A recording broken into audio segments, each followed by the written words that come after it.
This is my mom. This is my dad. This is my stepdad. And these are my brothers. What if I told you that I didn't share a last name with anyone up here? Would you think adoption, divorce, or maybe even I just wanted to change my own last name? Many people don't worry about where they get their last name, why they have it, or who they share it with. They are just assigned it. Hi, my name is Ellie DuHamel, and I'm not one of those people. Because ever since I can remember, I've chosen to be a DuHamel, and I have never been prouder to say that I am. Our last names are our identity.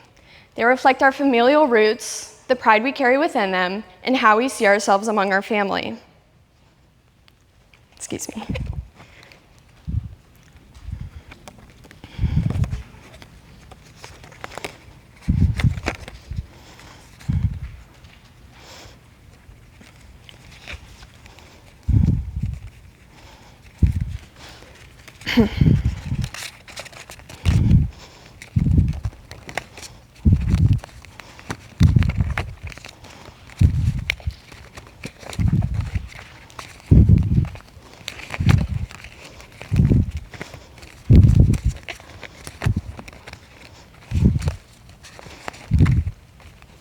As I and many of you have learned, having something as simple as roll call in a classroom, sign your name to an email, or submitting an application to a job or school, your last name is your first impression.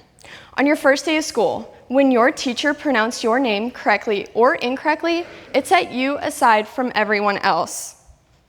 That was also just on that piece of paper. You carry that pride in the differentiating factor that your last name provides, as it makes you unique from everyone else. I grew up with a very common name, and the only thing that made me different from the other Ellies was my last name. But that difference only makes us more unique and recognizable. For example, when I say the name Davenport, we all think of one thing. Davenport, Florida, right? Of course not. We think of our principal, head of Glen Allen High School, Mr. Davenport, as he is a big part of our community, but beyond that, he represents the abstract ideas like authority, security, confidence, and knowledge. His name is more than just a label. It conjures the ideals he stands for, while of course being a local celebrity. Speaking of celebrities, Christian Rogers asked the question of why J.Lo didn't change her name to J.A. when she married Ben Affleck. She states that the answer is simple. The empire Jennifer Lopez built for herself would not be seen the same way if her name was Jennifer Affleck. The name J.Lo represents the characteristics like ambition, multiculturalism, the empowerment of women, and resilience. J.Lo reflects the ideals she promotes. Her and Mr. Davenport have claimed the fame in their name, which makes them them. Last names carry the connotations of what our own personal beliefs are. Now, where do we even get our last names? From our mom, dad, grandpa, great-grandparents, or just out of the air? Shannon Doynes, a published New York Times author, in her article, "What Are Your Thoughts on Last Names?" found that 80% of women will take their husband's name when they get married. While Nicholas St. Fleur, a published CNN author, states that adopting the paternal last name evokes a sense of ownership in his article, "Why Changing Your Last Name After Marriage Might Be Good for Your Mental Health." So, what happens to the maternal last name? Does that history just get forgotten? Last names carry an impression of our culture and your ancestral roots. Last names can be derived from occupations like baker, locations like Brooks, personal characteristics like Hartwell, and paternal lineage. In some cultures, surnames were assigned based on the father's name, like Hudson as Hudson. Over time, these naming practices evolved and were influenced by cultural, historical, and linguistic factors. My last name, DuHamel, capital H and all, carries hints of French, but it's not as recognizable as Petroskevich would be, as it's not a very common last name in America, as it is Polish, but all of Kate's teachers will never forget it, because where did the Z even come from? Thanks, Kate. Lucine Kasbarian, a published author in the Armenian General Benevolent Union, explains the African adage, "You tell me your last name and I will tell you who you are," in her article Namesplaining. If you have a common last name, you're not special. But if you have an uncommon last name, you are too complicated to spell or pronounce, so where does that leave us? It leaves us with a connection to our history, a better understanding of our heritage and ancestry, along with our family's past. According to a San Diego divorce lawyer team, about 50% of marriages will end divorce. So, who changes their last name to what or even at all? Amongst most children of divorced parents, they will wait until they are legally adults to change their name, as this is seen as the easiest option and easiest story to tell. This causes a cohesive family name and provides the formality that makes a family. When speaking with children of divorce, I found that the most common answer of why everyone kept their last name was because it's the easiest story to tell, as it also helps avoid the confusion that it may inflict pain due to the outcome or situation of the separation of family that may invoke more pain. So, if we've covered divorce, what about adoption?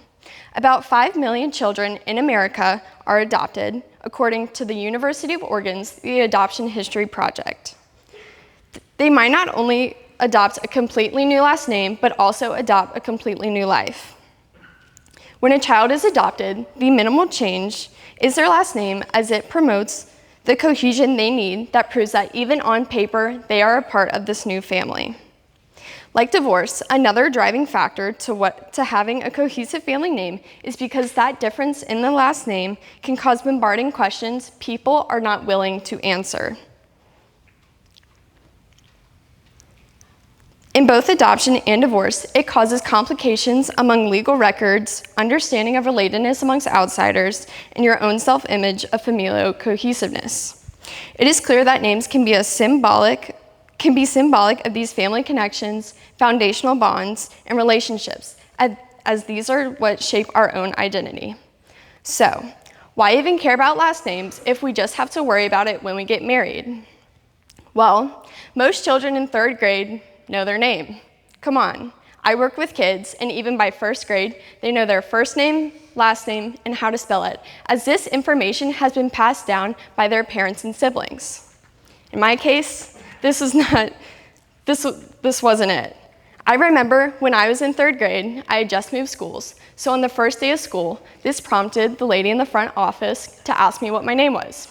She started with asking me what my first name was. Easy, Ellie. Then came the daunting question of what my last name was. An easy question for most, but due to the status of my situation, I responded with, which one? DuHamel, Sams, or Jones?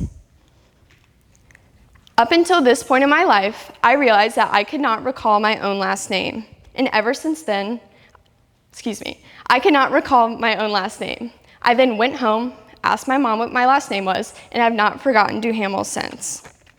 This has become a part of me and the missing piece to my sense of self, and this could be your missing piece too.